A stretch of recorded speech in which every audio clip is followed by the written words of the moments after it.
Moi kaikille. Tämä on Uutisluokka Live ja seuraavan puolen tunnin ajan keskustelemme sananvapaudesta, verkkotrolleista ja siitä, mitä tuolla netissä voi sanoa ja mitä siellä ei ehkä kannata sanoa. Me kuulemme myös, millaista nuorten elämä on Pohjois-Koreassa. Sananvapaus ei nimittäin ole ihan itsestäänselvyys kaikkialla. Mutta meillä on, eli tekin voitte kommentoida tätä ohjelmaa hashtagillä Uutisluokka. Meillä on täällä tänään vieraana 4 toimittajaa, jotka joutuvat päivittäin työssään pohtimaan sananvapautta. Tervetuloa Pressiklubin toimittaja Ruben Stiller. Verkkotrolleja tutkinut Jessica Aro. Summerin juontaja Ani Nepedum. Sekä Yle Uutisten sosiaalisen median toimittaja Sami Koivisto. Lisäksi meillä on täällä Helsingin Uuden yhteiskoulun upea uutisluokka.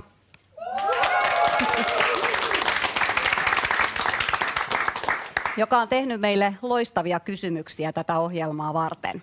Tervetuloa mukaan. Aloitetaan siitä, että katsotaan millainen meininki maailmalla on.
No, uskallatko sä, Ruben, aina sanoa mitä haluat? En.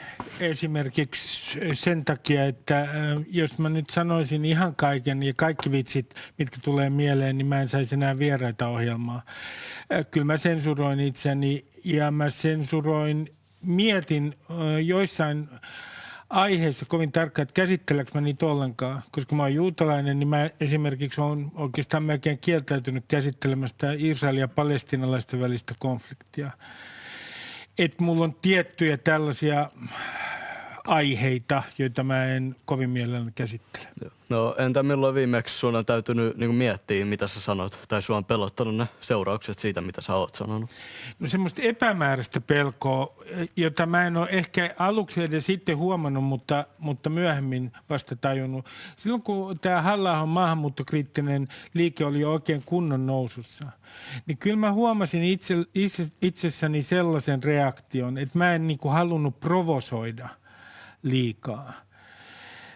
No se voi olla tietenkin ihan viisastakin, mutta siihen kyllä sekaantuu jonkinlaista pelkoa myös. Ja jos mä ajattelen semmoista, missä mä olisin ihan pelännyt. No kyllä mä mietin 2 kertaa, että minkälaisia vitsejä mä teen televisiossa natseista. Koska ennen ajattelin aina niin, että kukaan ei ryhdy väkivaltaisesti, kunhan nyt kirjoittavat meille kirjeitä, uhkauskirjeitä, mutta nykyään ajattelee sillä tavalla, että tämä porukka voi tehdäkin jotain. Sä oot käyttänyt, Jessica, sun sananvapautta aika rohkeasti, itse asiassa todella rohkeasti. Mitä aiheita sä oot nostanut esiin? No joo, tämä on itse asiassa mielenkiintoista, että kutsutaan rohkeaksi, että mä pidän sitä ihan tavallisena toimittajan työnä. Eli toimittajan tehtävähän on etsiä tietoa ja kertoa tietoja suurelle yleisölle, koska suurella yleisöllä on oikeus tietää, mitä yhteiskunnassa tapahtuu. Mä oon perehtynyt erityisesti ja tutkinut Venäjän informaatiosotaa, jota se käy omien rajojensa ulkopuolella. Ja erityisesti sosiaalisen median propagandan levitystä ja Venäjä-trolleja. Siitä on ollut myös seurauksia sulle itselle.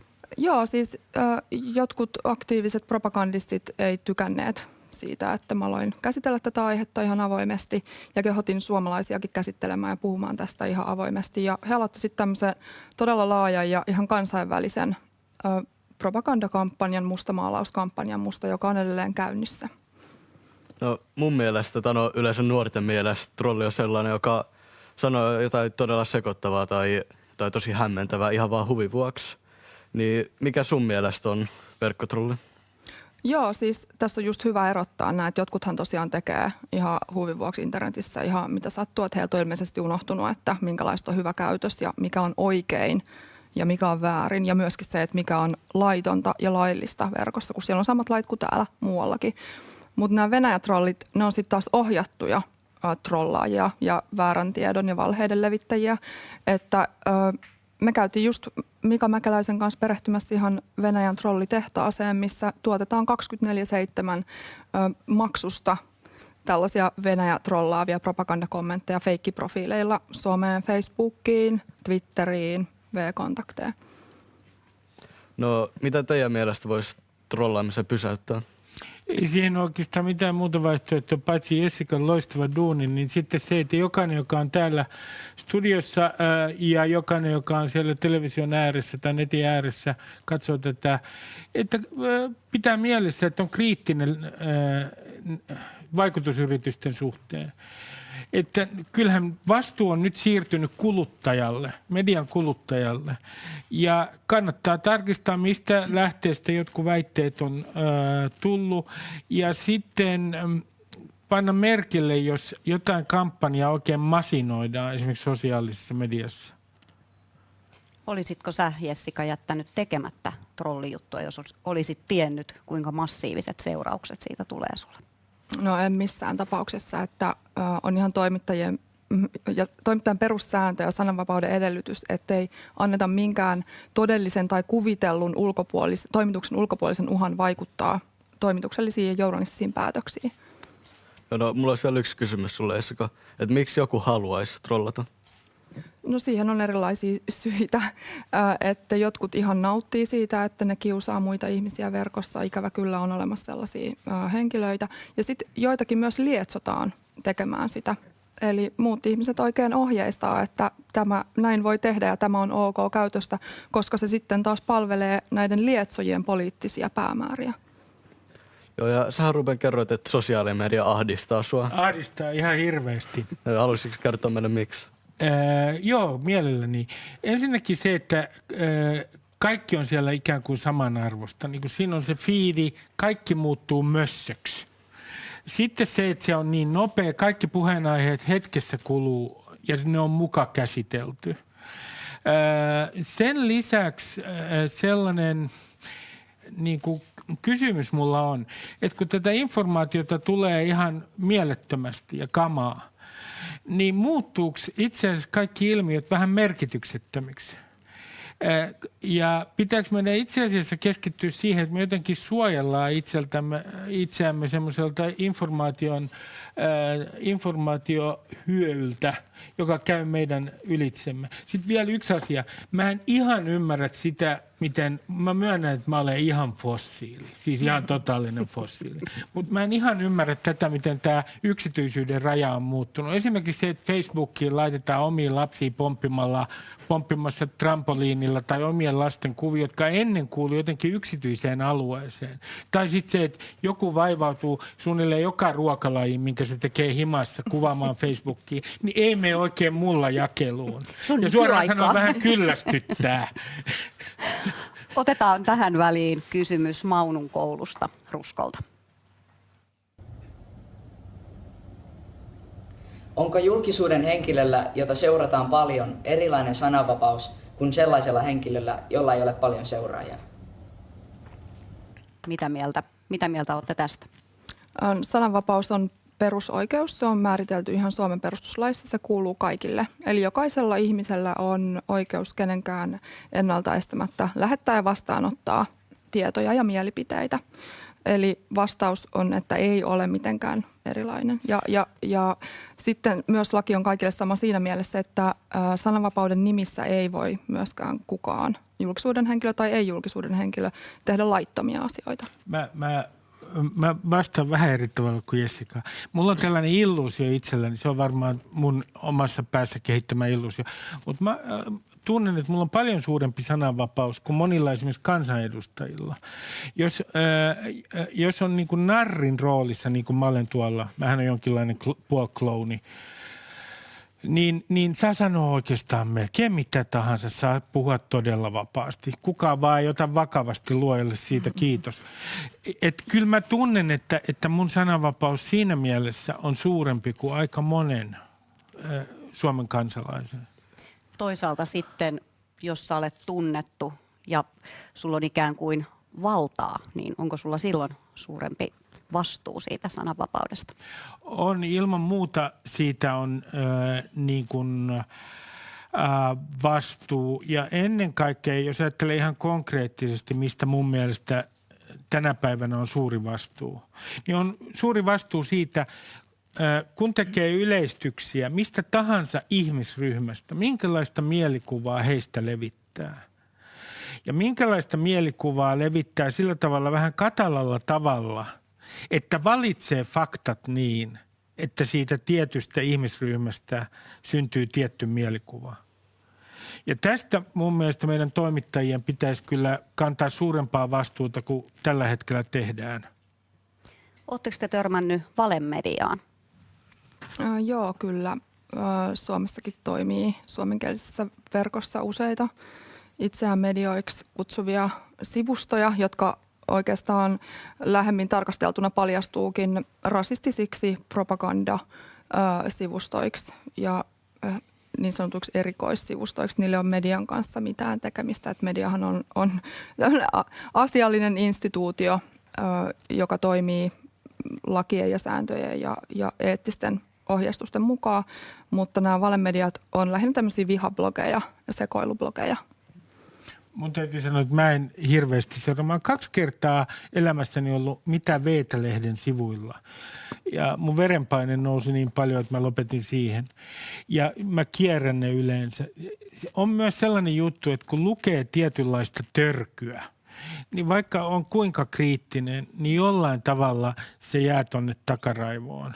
Ja siitä voi myös saada tästä yhteiskunnasta sellaisen niin kuin vääränlaisen kuvan siinäkin mielessä, että niiden ilmiöiden merkitys, niin kuin jonkun tuommoisen Mitä Veetä-lehden, on paljon suurempi kuin sitten viime kädessä on. Otetaan vielä yksi nuorten kysymys tähän. Saako sananvapauden ylittämisestä rangaistuksen? Mitä tähän sanotte? Kyllähän siitä vaan Suomen lakien mukaan saa, että jos siitä vaan poliisi alkaa tekemään tutkintaa ja pistää juttua syyttäjälle. Esimerkiksi näitähän on vaikka laiton uhkaus tai kunnianloukkaus tai viestintärauhan rikkominen tai tämmöinen epäasiallisen tiedon levittäminen, olisi sitten totta tai valhetta, niin siitä saattaa napsahtaa sitten rangaistuksia. Vastaus on sama kuin mitä Jessica sanoi. Sitten mä sanoisin näin, että kun me puhutaan tästä itsesensuurista, niin mä nyt huomauttaisin kuitenkin, että itsesensuurihan on vähän semmoinen jana. Tämä meidän yhteiskunta ei olisi mahdollinen, jollei meillä olisi jotain itsesensuuria. Meidän moraaliset valinnat osittain perustuu myös itsesensuuriin. Me ei sanota kaikkea, mitä meille tulee mieleen. Ja nyt nettiaikana ilmeisesti jotkut, joita minä kutsun idiooteiksi, ovat saaneet sellaisen käsityksen, että sananvapaus on sitä, että sanotaan kaikki, mikä tulee mieleen. Näin saattaa olla psykoanalyytikon vastaanotolla. Se saattaa olla ihan oikea tapa suhtautua siihen keskusteluun, mutta eihän se nyt yhteiskunnassa, ei se siihen oikein niin kuin viime kädessä sovi. Tämä shokki, mikä meillä on sitä, että me nähdään nyt valitettavasti realistisesti, mitä tapahtuu, kun ihmiset sanoo, mitä niille sattuu milloinkin mieleen juolahtamaan. Kiitos Ruben Stiller. Kiitos Jessica Aro. Ja nyt me mennään seuraavaksi maahan, jossa sananvapautta ei ole lainkaan, nimittäin Pohjois-Koreaan. Toimittaja Mika Mäkeläinen pääsi käymään siellä ja otti selvää, mitä siellä käytetään nettiä vai käytetäänkö ollenkaan. Moikka uutisluokkalaiset, mun nimi on Mika Mäkeläinen ja mä oon Ylen Aasian kirjeenvaihtajana täällä Pekingissä. Mun hommat osuu usein semmoisiin maihin, joissa ei pahemmin sananvapautta ole. Täällä Kiinassa valtio valvoo kaikkea kiinalaista mediaa eikä usein tee elämää kovin helpoksi edes meille ulkomaalaisille toimittajille. Sananvapauden mittareilla Kiina on maailman häntäpää maita, mutta viime keväänä mä olin Pohjois-Koreassa ja siellä ihmisten vapauksia rajoitetaan enemmän kuin missään muualla maailmassa. Pohjois-Koreassa valtiojohtoa ei saa arvostella millään tavalla. Sen jos tekee, niin vankileirille päätyy. Kaikki media on siellä valtion propagandaa eikä ihmisillä saa olla mitään muita tietolähteitä. Erityisen hankalaa Pohjois-Korean johtajan Kim Jong-unin kannalta on se, että Etelä-Korea on niin paljon rikkaampi ja vapaampi maa ja siellä puhutaan samaa kieltä Koreaa, että Pohjois-Korea yrittää rajoittaa kaikkea tiedonkulkua etelästä pohjoiseen. Eteläkorealaisten TV-ohjelmien katsominen on Pohjois-Koreassa kiellettyä, mutta sitä tapahtuu. Niitä salakuljetetaan maahan DVD-levyille ja nykyisin varsinkin muistitikuilla. Niitä sitten katsotaan pienessä piirissä salaa kotona. Siinä on riskinsä. Poliisi tekee kotietsintöjä ja ratsioita ja jos löytää näitä eteläkorealaisia TV-ohjelmia, niin siitä rangaistaan ankarasti, pahimmillaan vankileirillä. Internet voisi periaatteessa murtaa tämän Pohjois-Korean mediamonopolin, mutta Pohjois-Koreassa vaan hyvin harvat, hyvin korkeassa asemassa olevat ihmiset koskaan pääsee käyttämään nettiä ja heidänkin netin käyttöä valvotaan hyvin tarkkaan. Internetin sijaan Pohjois-Koreassa on maanlaajuinen intranet. Kaikki sen sisältö on valvottua ja siitä ei ole mitään yhteyttä tähän meidän internettiin. Pohjois-Korea näyttää hyvin takapajuiselta maalta, mutta ei siellä nyt sentään missään kivikaudella eletä. Siellä kootaan tietsikoita ja tabletteja, mutta niistä puuttuu wifi just sen takia, että edes Pohjois-Korean raja-alueella ihmiset ei saisi nettiyhteyttä. Siellä on myös yli 3 miljoonaa kännykkäliittymää, mutta pohjoiskorealaiset ei pääse kännyköillään internettiin, vaan pelkästään tähän omaan intranettiin. Tavalliset pohjoiskorealaiset ei voi edes soittaa ulkomaille. Ne voi lähettää tekstareita toisilleen, mutta nekin tekstit menee myös sitten turvallisuusviranomaisille. Mä kävin Pyongyangissa lasten ja nuorten kulttuuripalatsissa, jossa harjoitellaan erilaisia taitoja koulun jälkeen. Eliitin lapset tietysti lähinnä. Ja esimerkiksi tietokoneen käyttöä, kuvan käsittelyä, kaikkea tämmöistä. Mutta koska heillä ei ole nettiyhteyttä, heillä ei ole mitään käsitystä siitä, miten tietokoneita ja eri softia käytetään muualla maailmassa. Pohjoiskorealaiset ei siis pääse someen ja somen käyttö on periaatteessa kielletty myös niiltä harvoilta ulkomaalaisilta, jotka asuu tai käy Pohjois-Koreassa ja jotka voi hankkia nettiyhteyden hyvin kovaan hintaan tosin. Mutta somen käyttö onnistuu käytännössä, siihen löytyy konstit. Itse twiittasin sieltä ja postasin Instagramiin ja Facebookiin. Useimmat länsimaiset somesaitit on blokattu myös täällä Kiinassa, mutta käytännössä niiden käyttö kuitenkin jollain lailla onnistuu. Sananvapauden toteutuminen netissä onkin vähän tämmöistä kilpajuoksua eri softien välillä. Riippuu siitä, onko niskan päällä Kiinan valtion suuri palomuuri vai softat, jotka yrittää tehdä reikiä tähän palomuuriin.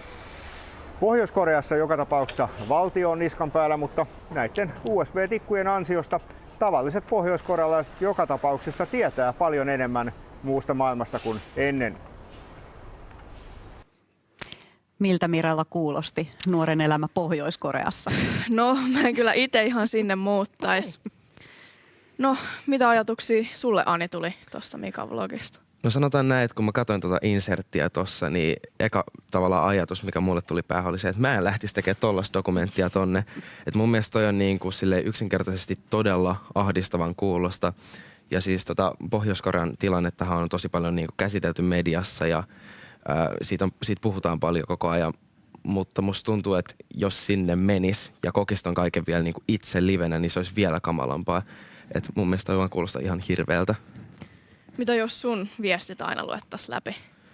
Jos mun viestit luettaisiin läpi, niin mä en lähettäisi viestejä enää. Et musta tuntuu, että mä sulkeutuisin kokonaan pois tästä niin kuin median tavallaan piirissä. Et ehkä mä lähettäisin sitten jotain kirjekyyhkysiä tai pulloposteja, mutta kaikki WhatsAppit ja tämmöiset olisi mulle sit siinä vaiheessa sellainen ehdoton ei.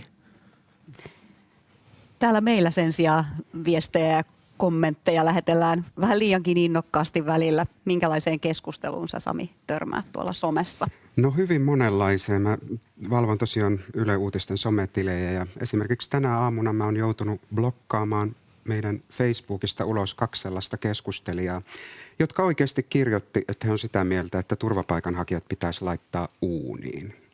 Et pahimmillaan se on tätä, mutta ei onneksi pelkästään, mutta pahimmillaan tällaista.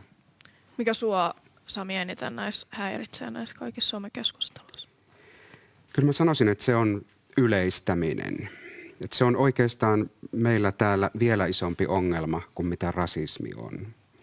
Että se on aika surullista, että kun ajattelet, että on tämmöisiä maita kuin Pohjois-Korea, missä ihmisillä ei oikeasti ole sananvapautta ja sitten meillä on se ja me tuhlataan se tällaiseen yleistämiseen, vihapuheeseen, ihan tämmöiseen turhaan. Mä tapaan sanoa meidän keskustelijoille, melkeinpä joka päivä toistan sitä, että kun sä oot tekemässä sellaista yleistystä vaikka jostain kansanryhmästä tai vähemmistöstä tai mistä tahansa, niin mieti ennen kuin painat sitä enteriä, että voisitko sä kirjoittaa sun omasta lähipiiristä, siis ihmisistä, jotka ihan oikeasti tunnet samalla tavalla yleistäen. Minkälaiseen keskusteluun sä oot, Ani, törmännyt? No mä oon törmännyt ihan kaikenlaiseen keskusteluun, että totta kai se riippuu tosi paljon siitä, että millä sivustoilla sä liikut. Että jos sä haluat löytää järkevää keskustelua, niin sä kyllä löydät sitä. Mutta mä oon myös niin kuin törmännyt tosi paljon sellaiseen niin kuin nimittelyyn ja uhkailuun ja kaikkea tällaista. Oon kokenut itsekin muutaman kerran. Ja ei siihen voi oikein muuta sanoa, kuin että mun mielestä se on just sitä sananvapauden tavallaan tuhlaamista. Ja musta jotenkin tuntuu, että ihmisten kannattaa olla varovaisia sen kanssa, että jos sitä käytetään tolleen sitä sananvapautta, niin se saatetaan niin kuin ottaa pois, niin kuin tuolla Pohjois-Koreassakin tehtiin. Joo, sananvapaus on vähän niin kuin, se on perusoikeus, mutta tavallaan se on vähän niin kuin lahja, tai sitä voisi käsitellä sellaisenakin, että jos sä oot niin kuin vaikka taiteellisesti lahjakas tai hyvä urheilija, niin sun pitää niin kuin tehdä työtä sen eteen, että sä voit oikeasti hyödyntää niitä sun lahjoja. Ja sananvapaus on ihan sama juttu, sillä erotuksella, että se on meillä kaikilla. Hienosti sanottu. Voiko verkossa sitten sanoa pahemmin kuin kasvokkain? No musta tuntuu ainakin, että kyllä, että se tavallaan kasvottomuus ja se että sä oot niinku anonyyminä netissä, niin se tuntuu tarjoavan tosi monelle ihmiselle sellaisen fiiliksen, että mä voin nyt mennä kirjoittelemaan tonne ihan mitä mä haluan ja mua ei saada ikinä kiinni. Mutta sitten taas täytyy miettiä sitä, että onko se oikeasti niin, että niinku, jos sä oikeasti vaikka uhkailet jotain ihmistä ja se tekee siitä rikosilmoituksen, niin kyllä sut niinku tosi usein saadaan kiinni. Mutta musta tuntuu, että ihmiset ei oikein ajattele sitä ja ne ei ajattele, mitä ne kirjoittaa. Ja sen takia tulee tosi paljon tollaista, niinku, mitä ei sanottaisi kyllä livenä. Tai en mä ainakaan kaduilla kohdannut sellaiseen keskusteluun, mitä kohtaan netissä. Mä joskus mietin sitä, että jos nyt vaikka omalle peilikuvalle sanoisi ensiksi sen, mitä aikoo kirjoittaa someen, niin voisi jäädä aika moni huono kommentti tulemaan. Otetaan tähän väliin kysymys tuolta Maunun koulusta Ruskolta. Saako sosiaalisessa mediassa ilmaista vapaasti omia mielipiteitään anonyyminä? Mitä mieltä olette tästä? No saa, mutta ei kannata. Et se on vähän niin, että sosiaalisen median, siinä on tämä sana sosiaalinen, että jos sä oot siellä anonyymi, niin sä niin kun leikkaat pois aika paljon siitä sananvallasta, mikä sulla oikeasti on, tai siitä uskottavuudesta, mikä sulla on. Että jos sä haluat oikeasti vaikuttaa, niin käytä kasvojasi. Niin, onko sosiaalisessa mediassa niin, että jos kommentoit siellä anonyyminä, niin sitä ei oteta ehkä niin vakavasti?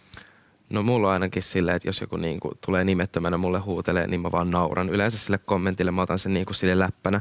Mutta sitten jos joku tulee oikeasti niinku omilla kasvoillaan, omalla nimellään sanomaan mulle jotain, niin mä tiedän, että se oikeasti tarkoittaa sitä ja se on niinku valmis ottaa vastuun siitä kommentista. Niin silloin mä niinku tiedän, että okei, tämä ihminen oikeasti tarkoittaa tätä ja sille ei ole niinku tavallaan mitään sellaista trollausmotiivia, että se oikeasti haluaa niinku haavoittaa mua jotenkin henkisesti. Eli anonyyminä huutelu on tätä sananvapauden tuhlaamista. Niin, nimenomaan. Kyllä, se on sitä. Ja kyllä meidän niin kuin sellaisissa keskusteluissa, jossa rasismia on paljon, niin aika paljon sitä tulee nimenomaan anonyymien profiilien kautta. Helppo on tehdä sitä, että kun yksi profiili on blokattu, niin sitten perustetaan uusia ja jatketaan sitä. Että voi olla niinkin, että tämä porukka, joka tätä trollausta tekee, niin on loppujen lopuksi aika paljon pienempi kuin mitä kaikesta tästä keskustelusta voisi ajatella, että se on. Minkälaiset kommentit sä, Sami, poistat keskusteluista? No tosiaan niin kuin tuossa aikaisemmin sanoin siitä, että jos nyt on tämmöinen, että sanotaan vaikka, että turvapaikan hakijat pitäisi laittaa uuniin, niin tällaisista napsahtaa kyllä ihan heti jo esto, että ei pääse kommentoimaan. Mutta muuten meillä on kyllä hyvin niin kuin avoin linja, että esimerkiksi Yleisradio saa arvostella ja pitää arvostella ja me osallistutaan mielellään keskusteluun tästäkin aiheesta. Mutta sellaiset, jossa käydään vaikka keskustelukumppani henkilöön kiinni, siis kiusaavat kommentit, niin sellaiset lähtee heti pois. Ja sitten tällaiset törkeät yleistykset. Positiiviset yleistykset on ihan fine ja tervetulleita. Niitä kyllä saa harrastaa. Toki faktat pitää olla mukana niissäkin, mutta rasismi, kiusaaminen, niitä ne enimmäkseen on. Rajoittaako sitten tämä some yleensä sananvapautta? No musta tuntuu, että ei rajoita sananvapautta. Mun mielestä rajoittaa vaan kunnian vapautta. Et mun mielestä kunnian loukkaamisella ja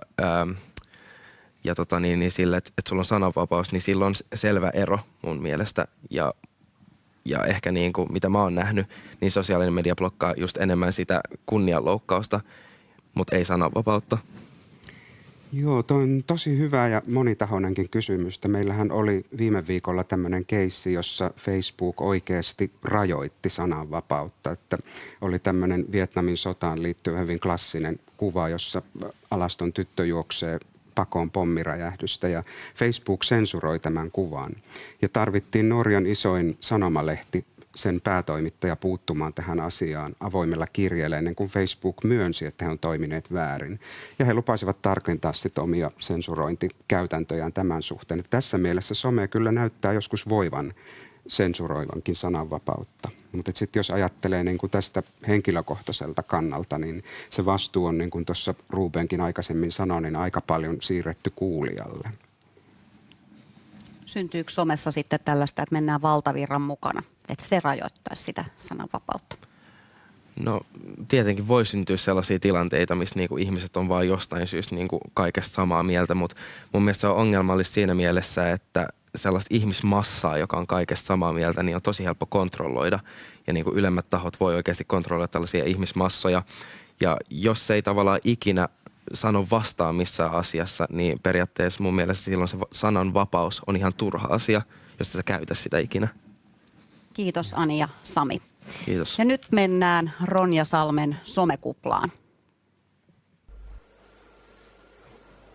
Ootko sä koskaan halunnut jotain juttua ihan sikana? Vaikka valkoisia lenkkareita. Ja sit äkkiä susta tuntuu, että kaikilla on sellaiset valkoiset lenkkarit. Että sä näet niitä joka puolella. Ja sehän johtuu tietenkin siitä, että kun johonkin asiaan oikein keskittyy ja kiinnittää huomionsa, niin sit sitä myös näkee enemmän. Ja sosiaalinen media itse asiassa toimii just tällä tavalla, mutta tahallaan. Eli sosiaalisessa mediassa, esimerkiksi Instagramissa, Facebookissa, Twitterissä, se palvelu yrittää koko ajan arvata, että mitä sä haluaisit nähdä. Sen perusteella, mistä sä oot aikaisemmin tykännyt, ketä sä oot aikaisemmin seurannut, kelle sä oot kommentoinut. Ne kerää koko ajan susta sellaista tietoa, että ne pystyis mahdollisimman hyvin arvata, että mitä sä haluat nähdä. Ja tota kaikkea sanotaan somekuplaksi. Ja että syntyy sellainen olo siitä, että maailma on vaan tällainen tietynlainen, miten se näyttäytyy sulle siellä sosiaalisessa mediassa. Mutta sitten tietenkin se huono puoli on se, että kun syntyy se somekupla, kun vaikka Instagram on niin hyvä arvaamaan, että mitä sä haluaisit nähdä, niin sitten sinne kuplan ulkopuolelle sit tulee niin tiivis siitä kuplasta, että mikään ei tavallaan pääse enää rikkoa sitä. Ja sen ulkopuolelle jää ihan valtavasti asioita. Ja ne asiat voisikin olla itse asiassa kiinnostavia, tai ne voisivat olla tarpeellisia, ne voisivat olla hyödyllisiä, tai ihan vaan ne olisi eri asioita. Koska me kaikki tarvitaan välillä sitä, että me nähdään myös asioista, jotka ei ole 100% meidän juttu. Joten ensi kerralla, kun susta tuntuu siltä, että kaikilla maailman ihmisillä on nyt valkoiset lenkkarit tai ne kuuntelee just tietynlaista musaa tai mitä ikinä, niin pysähdy ja mieti, että voisiko tää olla vaan somekupla? Voisiko me jotenkin puhkaista sen ja kurkata, että mitä siellä kuplan ulkopuolella on? Koska, siellä on käytännössä katsoen koko muu maailma. Ja se voi olla aika jännää. Tämä oli Uutisluokka Live. Kiitos keskustelijat ja kiitos huiput juontajat Mirella ja Toni. Ja kiitos kaikille uutisluokkalaisille, jotka laitoitte meille kysymyksiä tulemaan. Ja seuraava Uutisluokka Live on 22. marraskuuta. Laittakaa siis ideoita aiheesta tulemaan Yle Uutisluokan sähköpostiin. Tai Twitterissä #uutisluokka. Moi moi! Moikka! Moikka!